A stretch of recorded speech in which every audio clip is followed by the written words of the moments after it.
আচ্ছা, তো এখনের টপিক হচ্ছে আমাদের ম্যারেজ। আমরা বিবাহ সম্পর্কে ম্যারেজ সম্পর্কে জানবো, আমরা বেসিক কিছু রুলস সম্পর্কে জানবো এবং আমরা বেশ কিছু তথ্য মনে রাখতে চেষ্টা করব, ঠিক আছে? তো আমরা শুরু করি। বিবাহ হচ্ছে একজন মুসলিমের ধর্মীয় এবং সামাজিক বিধান। এখানে হচ্ছে আমি বেসিক্যালি কভার করতে চেষ্টা করবো মেইন টপিকগুলো, হ্যাঁ? তো বিবাহ কি? বিবাহ হচ্ছে ধর্মীয় এবং সামাজিক বিধান। শূরায় মোতাবেক সাবালকত্ব বা 15 বছর হলেই বিয়ে বৈধ, কিন্তু বাল্যবিবাহ নিরোধ আইন 2017 অনুসারে বিয়ের ক্ষেত্রে ছেলের বয়স কমপক্ষে 21 বছর এবং মেয়ের বয়স কমপক্ষে 18 বছর হতে হবে। এখন আমাদের শরিয়া আইন কি বলছে? যে তুমি 15 বছর হলেই বিয়ে করতে পারবে, ঠিক আছে?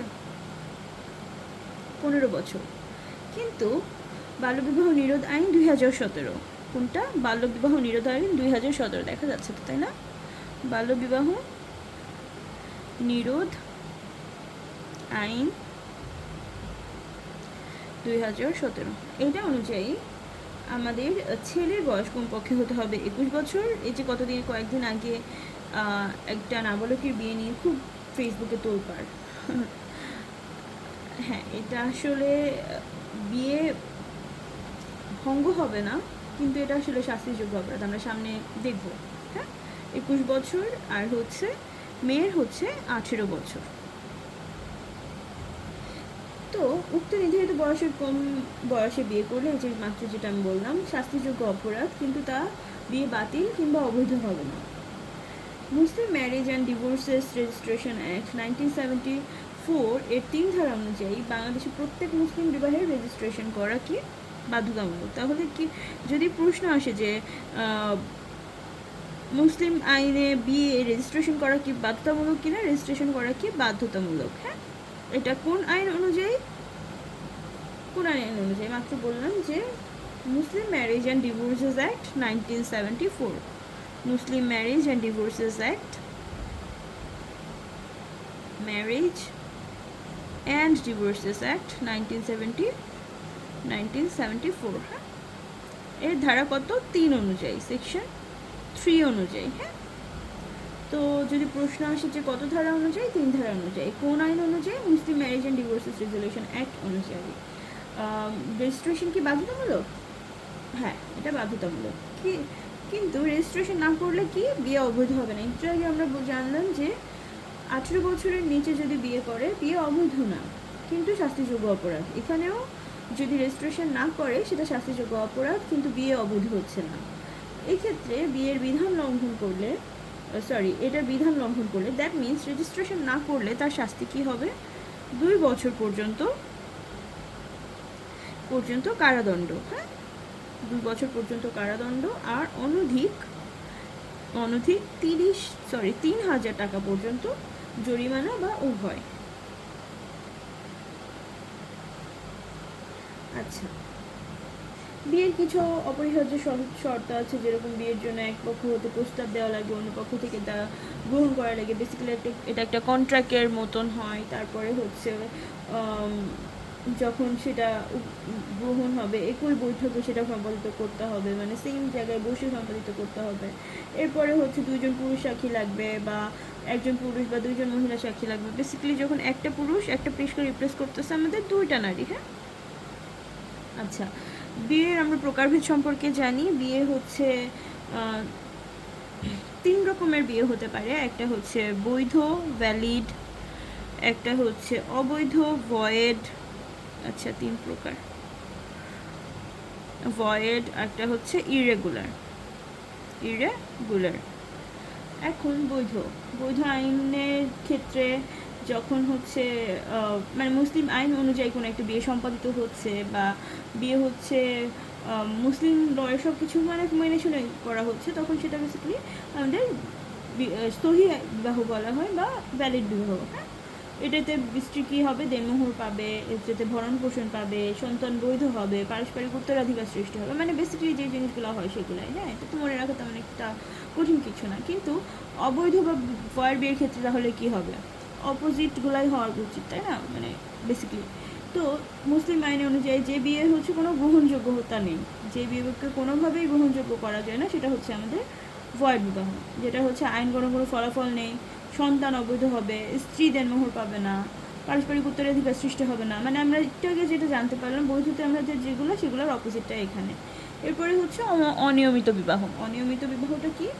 যেসব বিবাহের কিছু আইনগত ত্রুটি থাকে, এর ফলে বিবাহটি অবৈধ হয়ে যায় না, এরপর পরবর্তীতে সেই সব ত্রুটি দূরীকরণের মাধ্যমে বিবাহটি বৈধ করা যায়। তো অনেক সময় হয় কি, ইরেগুলার হয়ে যায় বিয়ে, যে আইনগত কিছু ত্রুটি থাকলে, যখন আইনগত কোনো ত্রুটি থাকে কিন্তু পরবর্তীতে সেটা আইনগত ত্রুটির জন্য কি অবৈধ হয়ে যাচ্ছে না, কিন্তু সেটা ইরেগুলার হয়ে যাচ্ছে। যেরকম হচ্ছে 18 বছরের নিচে বিয়ে করলে সেটা ইরেগুলার হয়ে যাচ্ছে, বা রেজিস্ট্রেশন না করা হলে সেটা ইরেগুলার হয়ে যাচ্ছে, কিন্তু সেটা কি করছে না, বিয়েকে অবৈধ করে ফেলছে না। এখন শারীরিক মিলন না হলে অনিয়মিত বিবাহ কোনো আইন, মানে শারীরিক মিলন যদি না হয় সেই ক্ষেত্রে অনিয়মিত বিবাহের কি কোনো আইনগত প্রভাব থাকে না। শারীরিক মিলন দিয়ে হচ্ছে আইনগত প্রভাব আনতে হয় ইরেগুলার বিয়ের ক্ষেত্রে। এখন শারীরিক মিলনের পূর্বে হচ্ছে কোনো আইনগত ফলাফল নেই, যেরকম ভয়েডে যেরকম আইনগত ফলাফল নেই, এটাতেও নেই। দেনমোহর কি পাবে? না, দেনমোহর পাবে না। মানে বেসিক্যালি শারীরিক পূরণের পূর্বে এটা ভয়েডের মতনই কাউন্ট হবে। কোনো হস্তাক্ষেপ ছাড়াই তারা বিবাহ কিন্তু তার বিচ্ছেদ হয়ে যাচ্ছে না, তার মানে ভয়েড হয়ে যাচ্ছে না, কিন্তু তারা কোনো হস্তক্ষেপ ছাড়াই, মানে থার্ড কোনো পার্সন ছাড়াই তারা বিবাহ বিচ্ছেদ করে ফেলতে পারছে। কিন্তু যেহেতু আমরা জানতে পারলাম যে শারীরিক মিলন ছাড়া হচ্ছে ইরেগুলার বিয়ে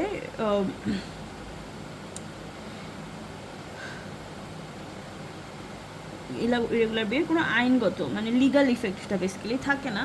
এখন তাহলে শারীরিক মিলনের পরে কি লিগাল ইফেক্ট থাকবে, আমরা সেটা সম্পর্কে জানবো। নির্দিষ্ট এবং যথাযথ দেনমোহরের মধ্যে যেটা কম সেটা পাবে। এগুলো কিন্তু খুবই ইম্পর্টেন্ট, এইগুলো একটু জানা লাগবে। যে প্রশ্ন এরকম আসে যে যখন ইরেগুলার বিয়ের দেনমোহর কতটুকু পাবে, দেনমোহর ধরুন শারীরিক মিলন হয়েছে, এরপরে দেনমোহর কতটুকু পাবে, নির্দিষ্ট এবং যথাযথ, নির্দিষ্ট এবং যথাযথ এর মধ্যে যেটা কম,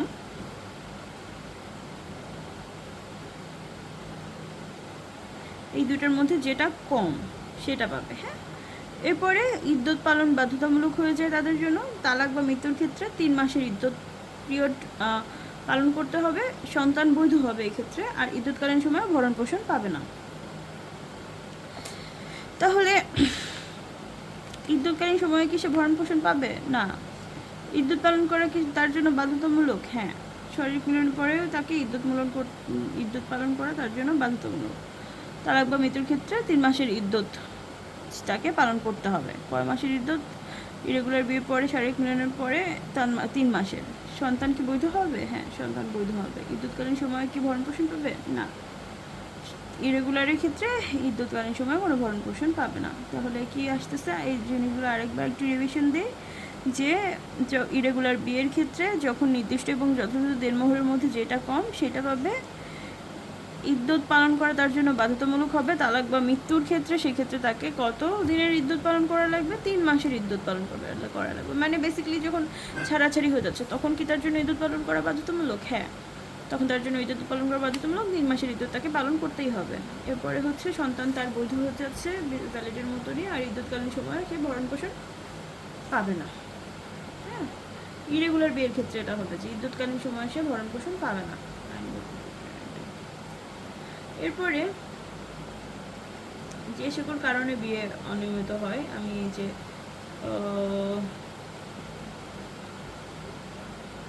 আচ্ছা, আমি একটু আগে একটু ভুল করেছি, সেটার জন্য আমি এক্সট্রিমলি সরি, অ্যান্ড আমি খুবই মাফ চেয়ে নিচ্ছি।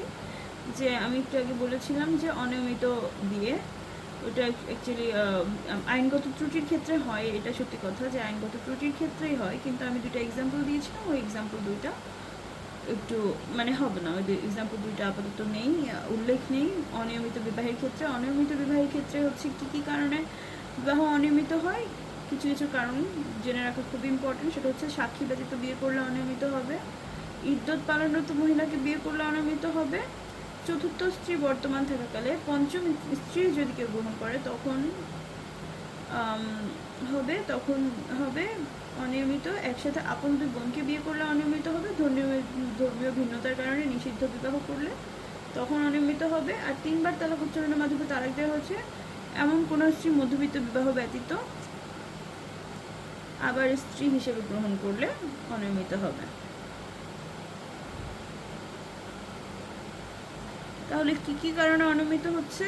সাক্ষী ব্যতীত বিবাহ করলে অনিয়মিত হচ্ছে, ইদ্যৎকালীন মহিলাকে বিবাহ করলে অনিয়মিত হচ্ছে, চতুর্থ স্ত্রী বর্তমান থাকাকালে পঞ্চম স্ত্রী গ্রহণ করলে অনিয়মিত হচ্ছে, একসাথে আপন দুই বোনকে বিয়ে করলে অনিয়মিত হচ্ছে, ধর্মীয় ভিন্নতার কারণে নিষিদ্ধ বিবাহ করলে অনিয়মিত হচ্ছে, 3বার তালাক উচ্চারণের মাধ্যমে তালাক দেওয়া হয়েছে এমন স্ত্রীকে মধ্যবর্তী বিবাহ ব্যতীত বিয়ে করলেও, বিবাহ ব্যতীত আবার স্ত্রী হিসেবে গ্রহণ করলেও অনিয়মিত হচ্ছে।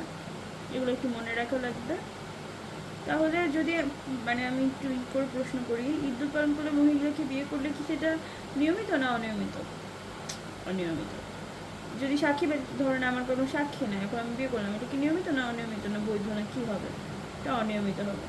আমার 4টা বউ আছে, আমি পঞ্চম স্ত্রী গ্রহণ করলাম, এটা কি নিয়মিত না অনিয়মিত? অনিয়মিত। বৈধ না অনিয়মিত? অনিয়মিত। আমার 2 বোন, আমার বোন আমার ছোট বোন, এখন আমাদের 2 বোনকে যদি কেউ একসাথে বিয়ে করে সেটা কি নিয়মিত হবে না অনিয়মিত হবে? বা বৈধ হবে নাকি অনিয়মিত হবে? অনিয়মিত। ধর্মীয় ভিন্নতার কারণে যদি কোনো বিবাহ নিষিদ্ধ হয় কিন্তু আমি স্টিল বিয়ে করতেছি, তাহলে কি সেটা অনিয়মিত হবে না? 3বার তালাক দিয়ে দিছে, এখন আমি মধ্যবর্তী কোনো বিবাহ করি না, সেটা অনিয়মিত। হ্যাঁ, আচ্ছা। এখন একজন মুসলিম একই সময়ে সর্বোচ্চ 4টা স্ত্রী রাখতে পারে, কারণ স্ত্রী থাকা অবস্থায় ওই ব্যক্তি পঞ্চম স্ত্রী গ্রহণ করলে বিবাহ বাতিল বা অবৈধ নয়, তা অনিয়মিত বিবাহ মাত্র। ইদ্যতের সময়কাল পূর্ণ হবার পূর্বে বিবাহ হলে তা অবৈধ হবে না, বরং অনিয়মিত হবে। একজন মুসলিম ব্যক্তি কিতাবিয়া যে কোনো মহিলাকে বিয়ে করতে পারে, তবে মূর্তি পূজারী বা অগ্নি উপাসককে বিয়ে করতে পারে না। তাহলে প্রশ্ন যদি আসে যে কাদেরকে বিয়ে করতে পারে না, কাদেরকে বিয়ে করতে পারে না? সে বিয়ে করতে পারে না হচ্ছে মূর্তি পূজারী বা অগ্নি উপাসককে। কাদেরকে বিয়ে করতে পারবে? কিতাবিয়া যে কোনো মহিলাকে সে বিয়ে করতে পারবে।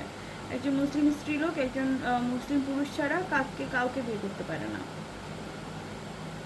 কিন্তু পুরুষদের ক্ষেত্রে কিন্তু আলাদা আমরা দেখতে পাচ্ছি যে ও যে কোনো কিতাবিয়া যে কোনো মহিলাকেই বিয়ে করতে পারতেছে, কিন্তু মূর্তি পূজারী বা অগ্নি উপাসককে বিয়ে করতে পারবে না। কিন্তু স্ত্রীর ক্ষেত্রে আবার আলাদা, স্ত্রী কিন্তু আবার আপনার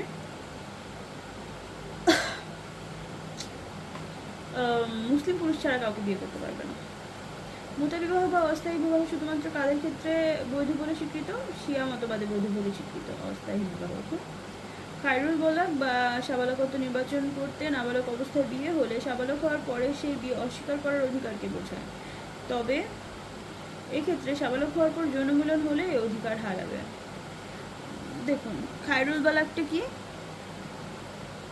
এটা একটু মনে রাখা লাগবে। পরবর্তীতে যখন আমরা অন্য এই সম্পর্কে পড়বো, পিউবার্টি সম্পর্কে পড়বো, তখন আমাদের এটা কাজে লাগবে।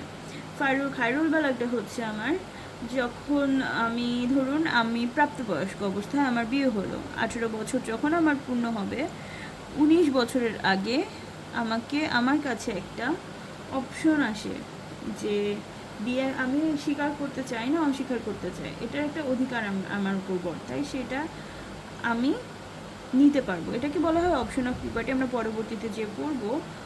তো এই ক্ষেত্রে যদি সাবালক হয়ে যায়, সাবালক হওয়ার পরে এটা সে হারাবে, এই অধিকারটা সে হারাবে। আচ্ছা, কিছু কিছু কোশ্চেন আছে এখানে, কিছু কিছু কোশ্চেন আছে যেগুলো আপনারা একটু আনসার দিতে চেষ্টা করবেন। যদি কেউ হিন্দু মেয়েকে বিয়ে করেন তাহলে কি এটা কী ধরনের হবে? এটা বাতিল হবে। হ্যাঁ, মূল্য অনুসারে অনিয়মিত, কিন্তু ফাইজি অনুসারে বাতিল, আমরা বাতিল হিসেবেই জানবো। 18 বছর পূর্ণ হওয়ার পরে যদি বিবাহ হয় অবশ্যই বৈধ। হ্যাঁ, সরি, পূর্ণ হওয়ার পূর্বে যদি বিবাহ হয় তখন বৈধ হবে, কিন্তু দেশের প্রচলিত আইন অনুসারে সেটা শাস্তিযোগ্য হবে। আমি একটু আগে ভুল, এই যে আমি আবার ধরে দিচ্ছি যে একটু আগে আমি এটা ভুল বলেছিলাম, এটাকে আমি অনিয়মিত বলেছিলাম, এটা অনিয়মিত হবে না। আমি আপনাদেরকে বারবার বলি যে আমি নিজেও লার্নিং ফেজে আছি, আমি নিজেও এখনও পর্যন্ত শিখছি। তো আমার কথাগুলো শুনে হয়তো আপনাদের, ধরুন আপনাদের কিছু পড়া লাগছে না, আপনারা শুনলে আপনাদের ব্রেনে ঢুকবে, পরবর্তীতে আপনারা যখন পড়বেন আপনাদের কাছে জিনিসটা ইজি হয়ে যাবে। কিন্তু যাই হোক, কন্টিনিউ করি। হ্যাঁ, আমাকে ক্ষমা করবেন যখন আমি কোনো ভুল করি। মৃত্যুর 3 সপ্তাহ পরে বিবাহ করলে, দেখুন মৃত্যুর 3 সপ্তাহ পরে বিবাহ করলে সেটা অবশ্যই অনিয়মিত হবে, কারণ আমরা জানি যে ইদ্যত পালনিত মহিলাকে বিবাহ করলে সেটা অনিয়মিত হয়ে যায়। অনিয়মিত কারণের মধ্যে এটা লিপিবদ্ধ আছে, তো এটা অবশ্যই। মহিলা ইদ্যত পালনকারী বিবাহ অবশ্যই অনিয়মিত। রেজিস্ট্রেশন ব্যতীত বিবাহ বৈধ, কিন্তু এই যে এটা নিয়েও কিন্তু মানে আমি বেসিক্যালি 2টা জিনিসকে অনিয়মিত বলেছিলাম। যেটা বৈধ সেটা হচ্ছে 18 বছর পূর্ণ হওয়ার পূর্বের বিবাহ, যেটা বৈধ আমি অনিয়মিত বলেছিলাম। রেজিস্ট্রেশন ব্যতীত বিবাহ যেটা বৈধ আমি অনিয়মিত বলেছিলাম। ঠিক আছে, একটু মনে রাখবেন। হ্যাঁ, আর ক্ষমা করবেন আমাকে ভুলের জন্য। সাক্ষী ব্যতীত বিয়ে যদি করেন সেটা অনিয়মিত হবে। হানাফি মেয়ে হানাফি মেয়ে হিন্দু ব্যক্তিকে বিবাহ করেন অবশ্যই বাতিল, যেহেতু আমরা জানলাম যে কোনো মহিলা, কোনো ওয়েম্যান কিন্তু কোনো হিন্দু ব্যক্তিকে বিয়ে করতে পারবে না। একাধিক স্বামী গ্রহণ করলে বাতিল। চতুর্থ স্ত্রী বর্তমান থাকা অবস্থায় পঞ্চম স্ত্রী বিয়ে করলে অনিয়মিত। আচ্ছা, এখন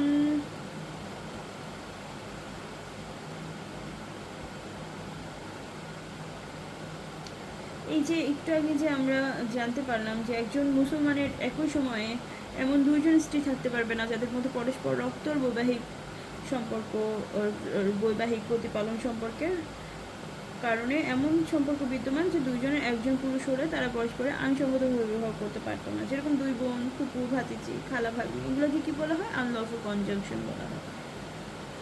যাই হোক, এখন আমরা আরেকটা জিনিস জানতে চাচ্ছি, সেটা হচ্ছে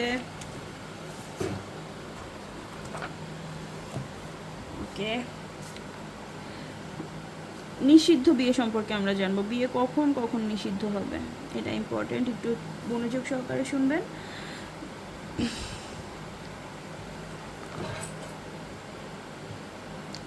ক্লাস নেওয়ার আগে আমি ভেবেছিলাম অনেক ইজি, বাট এটা অনেক টাফ মনে হচ্ছে এখন।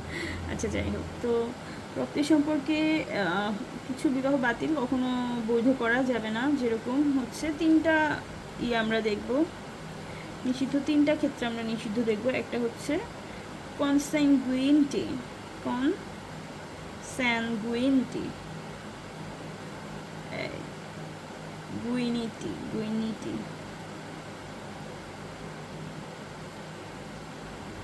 অ্যাফিনিটি, ফস্টেরেজ। ঠিক আছে, রক্তের সম্পর্কে কারণে নিষেধাজ্ঞা, যেরকম মাতা, কন্যা, বোন, ভাতিজি, ভাগ্নি, ফুপু, খালা, এরা কি রক্তের সম্পর্ক না? কোনো ব্যক্তি রক্তের সম্পর্কের কারণে নিষিদ্ধ স্তরে কোনো নারীর সঙ্গে বিবাহ করলে তা কী হবে? বাতিল হবে। বাতিল, কনসেন্টুইটির কারণে সবসময় সম্পর্ক বাতিল হয়ে যায়। অ্যাফিনিটি, কনসেন্টুইটি কি? রক্তের সম্পর্ক। কনসেন্টুইটি কি? রক্তের সম্পর্ক। কনসেন্টুইটি কি? রক্তের সম্পর্ক। এরপরে হচ্ছে অ্যাফিনিটি। অ্যাফিনিটি হচ্ছে জ্ঞাতিত্বের কারণে বিবাহে নিষেধাজ্ঞা, যেরকম হচ্ছে আপনার স্ত্রীর মাতা, স্ত্রীর কন্যা, আপনার স্ত্রী সম্পর্কীয় যারা, বেসিক্যালি স্ত্রীর পিতা, তার পিতার স্ত্রী অথবা দাদি, তার পুত্রের স্ত্রী, মানে পিতার স্ত্রীও বা পুত্রের স্ত্রীও, মানে আমি আমার বউকে বা আমার মানে এদেরকেও বিয়ে করা যাবে না। ঠিক আছে, মানে সৎ শাশুড়িকেও বিয়ে করা যাবে না, ছেলের বউকেও বিয়ে করা যাবে না। আচ্ছা, ফস্টারেজ হচ্ছে দুধ সূত্রে যারা থাকেন তাদের কাউকেই বিয়ে করা যাবে না। ফস্টারেজ হচ্ছে তোমার দুগ্ধদান সংক্রান্ত, হ্যাঁ, মানে দুগ্ধদান সংক্রান্ত। সো এতটুকু জানলেই হবে যে ফস্টার মানে যারা দুধ সম্পর্কিত যারা, তাদের সাথে করা যাবে না।